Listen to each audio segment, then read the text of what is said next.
Hi, everybody. This is Hondo Carpenter, your Las Vegas Raiders beat writer on Sports Illustrated and the host of the Las Vegas Raiders Insider Podcast. It's great to be with you today. Thank you for joining us. Obviously, we have a lot to talk about with the Raiders.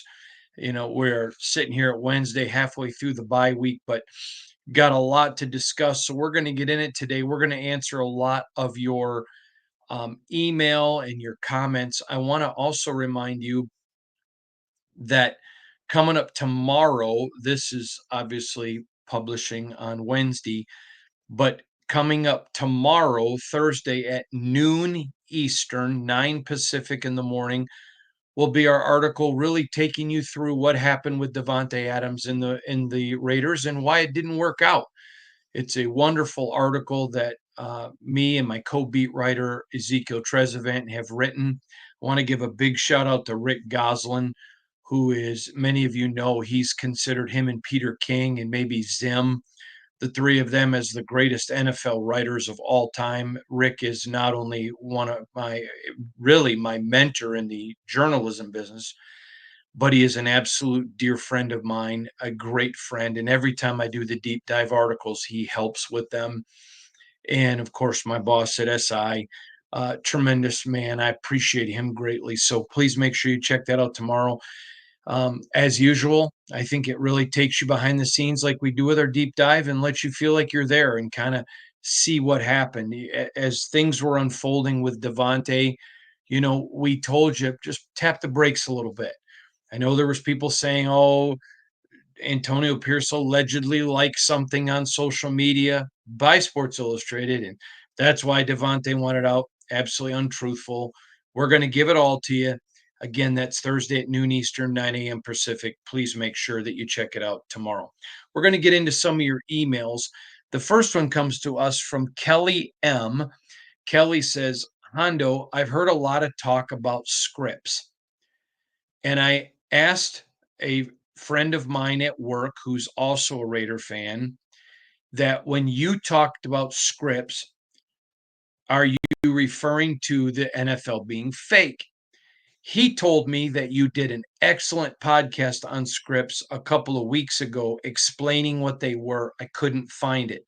Can you either send it to me or explain it to again on the podcast? This is from Kelly M. Kelly's in California. Kelly, I'd love to. We said this a couple weeks ago. Scripting is nothing new in the NFL. It has been going on a long time. And here's what happens: you go into a game and you have a script of several plays. Some do 15, some 20, some 20. 25 is probably the most I've ever heard of. But they have a script of plays, and it's not necessarily going to be done in order. So I'll give you an example. Let's say that your first play on your script card is you want to see how is the defense going to manage if you do deep routes. Now, some teams call them sevens because they go for touchdowns. Some call them nines. Most call them nines, though. So let's say you call a route and you've got a cobra and you're going to call a nine route. So the kick comes, you get the kick, and man, you run it down to the 1 yard line of your opponent. Well, you're not going to do that play. You don't run a nine route from the 1 yard line, first and goal. So it isn't like you would do it just to say it's on the script, but you have those list of plays you want to do, and sometimes they make really no rhyme or reason, but you do them because you want to see how the defense responds. Some of them you may check off and say, okay, I'm going to save that for later. Our quarterback maybe didn't make a good pass, or guy ran a good route, but it was there. Others you may want to go back and use on a regular basis. So that's really what scripting is. And then after you see how they're going to do it, you really devise how you're going to attack. So I'll give you a great example. I won't give you the teams, but there was an NFL team that went in and they ran their script. I think it was 20 plays, may have been 25, but I think it was 20. And they noticed something on the defense was really going to pack the box and make the offense beat them with throwing the football. So once they saw what the defense was going to do, then they were able to adjust and they went from scripted to uh, really developing an attack. So they went to the air, and then when the air attack, when the defense had to adjust, then they went to the running game. It's literally all it is. But it's the ability to do things, do a lot of different things early so you kind of get a broad-based idea of how the defense is going to defend you. You know, there were some, including some that mocked me because they don't listen. They're just ignorant, who said, "Oh yeah, I guess we better stick at the script and throw a bomb or whatever." I mean, that's just stupid. They don't listen. I can't do anything about that. But the point of the matter is it's not something you stick with rigidly. Now, maybe you get the ball at your 20, and the first play was a run, second was a pass. Maybe you get through your whole script real quick. That's great. Now, obviously, you want to get to the 1 yard line and not, but the quicker you get through it, then you get to really watch your script evolve. One of the greatest actors, uh, comedic actors, was Jerry Lee Lewis, and Jerry Lee Lewis was very good at im- improvising uh, acting. He didn't necessarily follow a script a lot. He improvised. And so football is really a game of improvisation. Football is really a game of acting on the quick reactions, quick adjustments. So you're never going to stay on a script for an entire game. And no, I don't think the NFL is scripted, meaning it's fake.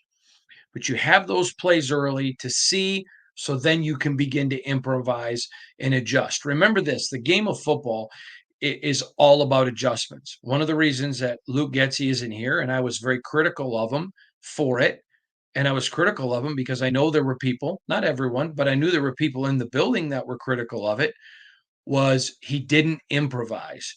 He would get through stuff and then not go back to stuff that worked. And he struggled at improvisation, at improvising. At least that's what some believed in the building, and I would agree with that. I'm sure Luke would have a different opinion, but the point was you've got to be able to do that. That's how the game of football is played. So I hope that explains scripting to you, Kelly, and thank you for watching the podcast. The next one comes from Don W. Don says, what is your best lucky guess on the rest of the season? Great question here. I don't make guesses. I'll give opinion, but I just don't wantonly guess.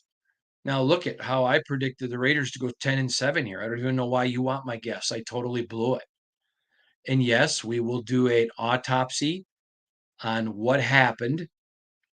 100% what happened after the draft, after the season, on where it went wrong.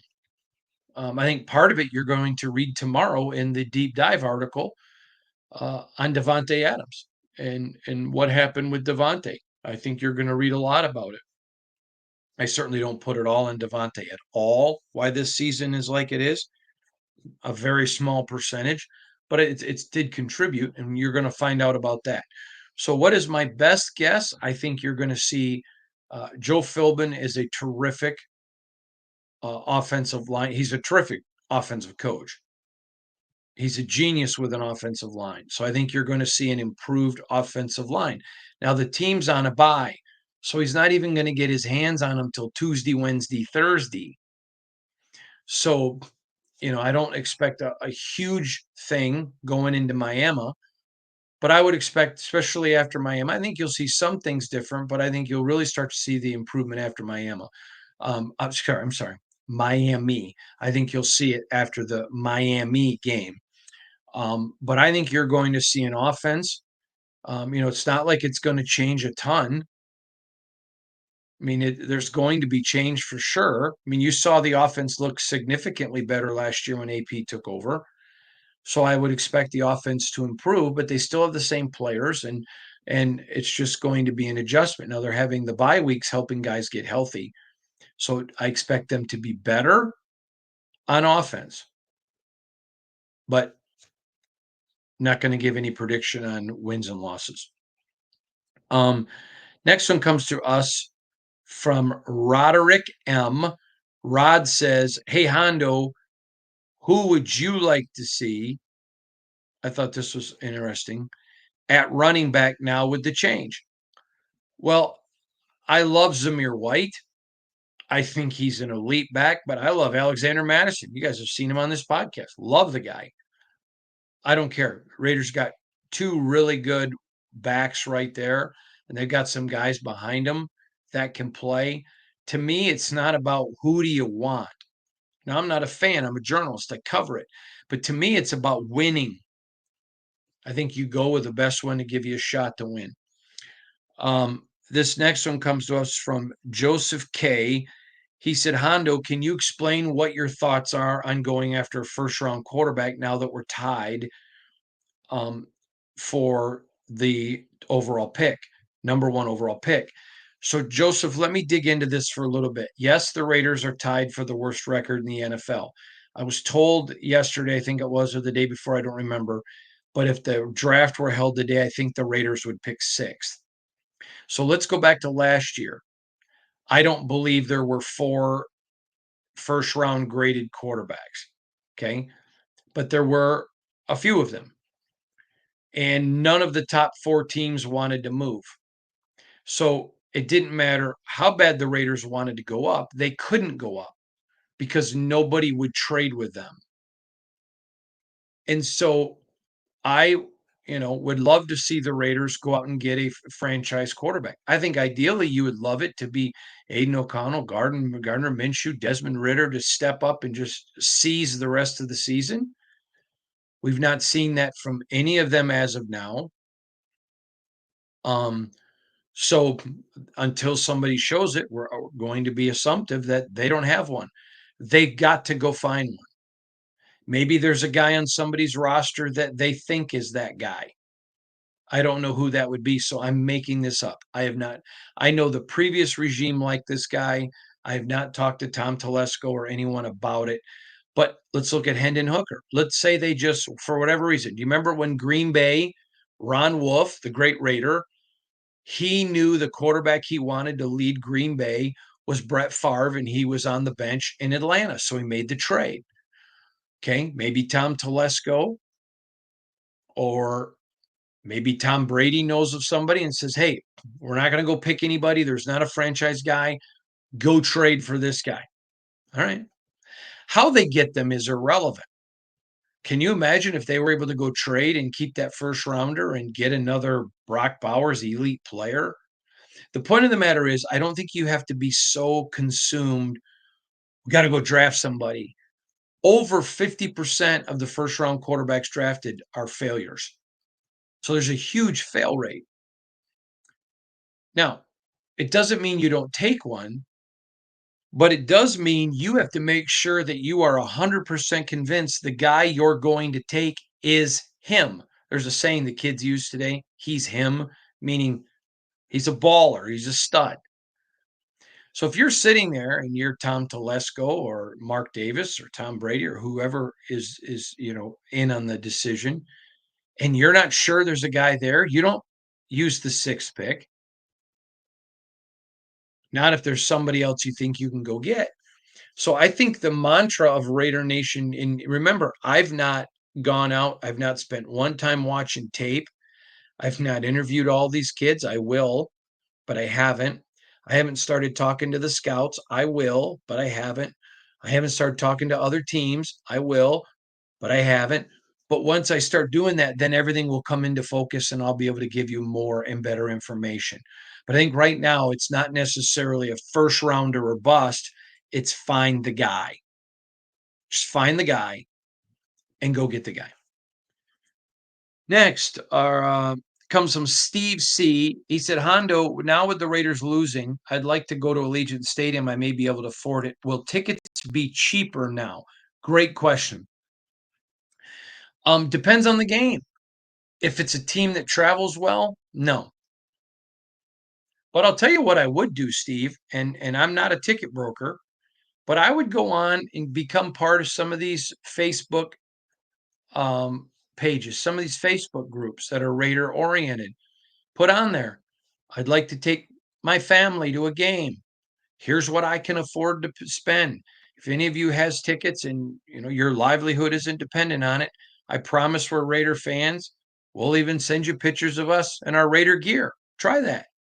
I have found Raider Nation in all of my years of covering college, pro, all of it. I have found Raider Nation to perhaps be the most friendliest fans in the entire world. I mean, you walk through Lot J when the Chiefs were here, and that is a bitter rival. And I saw people with their children who had all of them had Chiefs gear. There was this little girl. She was so adorable. I wish I would have had Dexter Ernest Wayne Carpenter with me, my son. She was 2, I'm guessing 2. Um, my son's 2, and she was in a little Chiefs cheerleader costume. She was just cute as a button, just a sweetie. And I mean, Raider fans booing her parents, but giving her high five, handing her candy.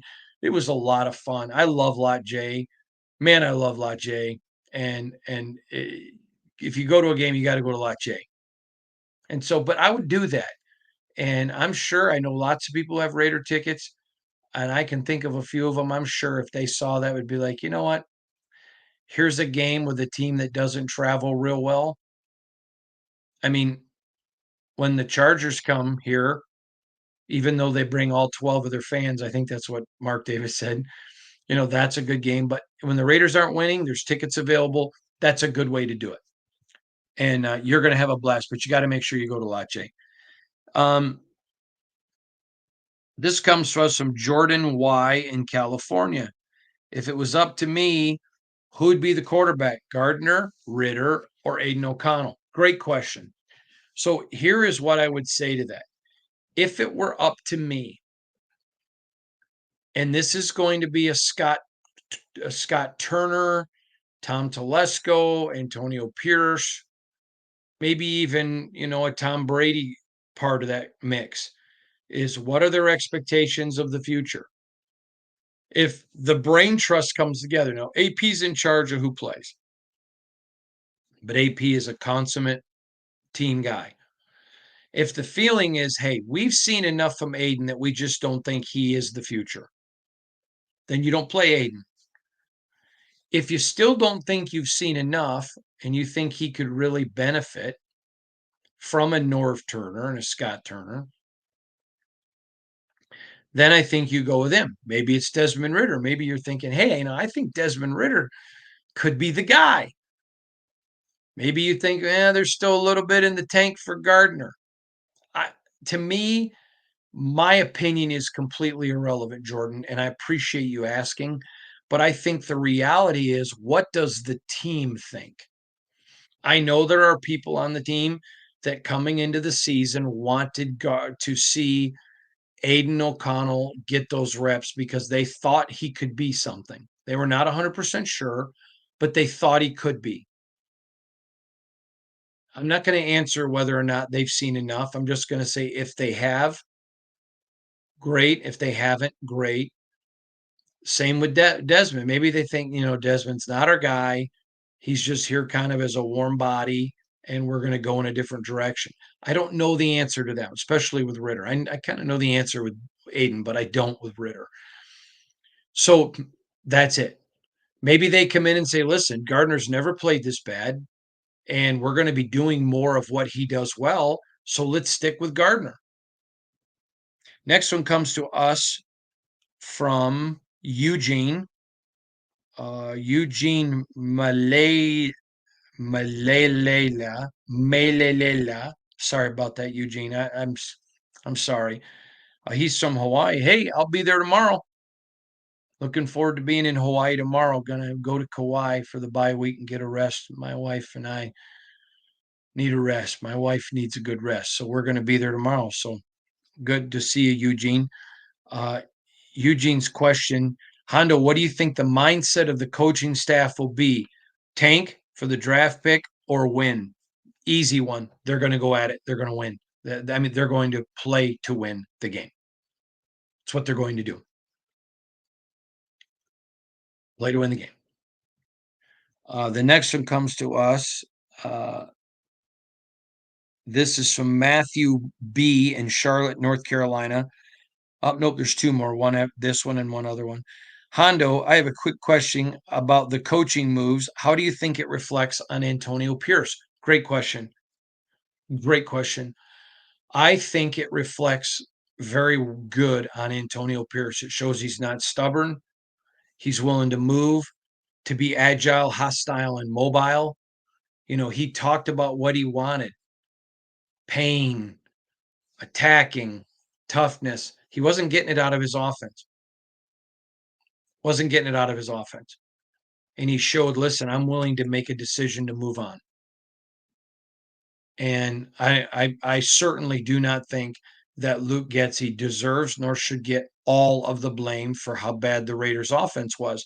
But he is or was the OC, and it rests with him. I don't think he did a good job, but I think he's a great man, and I wish him nothing but the best. But it was what it was. The next one I thought was really unique for a lot of different reasons. And I just want to read it because I think you'll appreciate it. It comes to us from Kenny. And Kenny, I'm looking for your last name. Kenny V. Kenny V.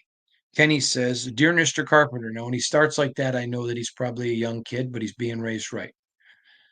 I wanted to tell you something interesting. At school, when people were talking about Luke Getsy getting fired, people were talking badly about him.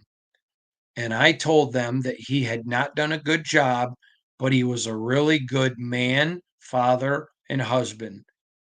And that if you want to talk bad about how he did his job as a Mr. Coach, that's fine, but you should make sure that you don't use things that make him sound like a bad man.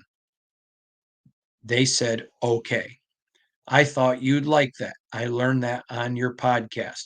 I'm glad he's not our coach anymore on offense, but I'm glad he was a good man. Good job, Kenny. You're getting it, little buddy. Good job for you. I'm proud of you. Good job. And Kenny, I sent you something on an email. I would appreciate it if you'd pass that on to your mom or daddy. So I would think it was maybe their email, but I'm not sure. But pass that on to them, and I got a little something I want to send you. Just way to do things the right way. Here's the last one. Hondo, I heard a lot of complaining about the turf and all of the ankle injuries. Did you hear anything about the turf? I'd like to know this. I find it very fascinating. Dr. MT. Uh, yes, I did. I can't tell you who because the player who talked to me, he goes, "Man, don't use that. Don't report it. We lost. I don't want to make it about that." But yes, I did hear about it, and then I'm told there were players who were on the record that talked to my some of my colleagues in the media. So yes, I heard about it from one player. I'm not telling you who just because they didn't want to sound like they were making excuses or whining. But I do hear that there were some who spoke to my colleagues and went on the record and talked about the poor turf. But at the end of the day, both teams had to play on it. So it doesn't matter. And it's not an excuse. The Raiders got beat, period. And they didn't get beat because of the turf. It's just the way it is. Both teams had to play on it. So no harm, no foul there.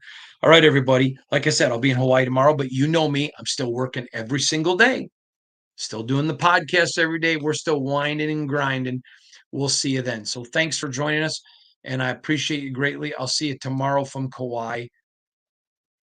Wonderful. Have a great day. God bless y'all.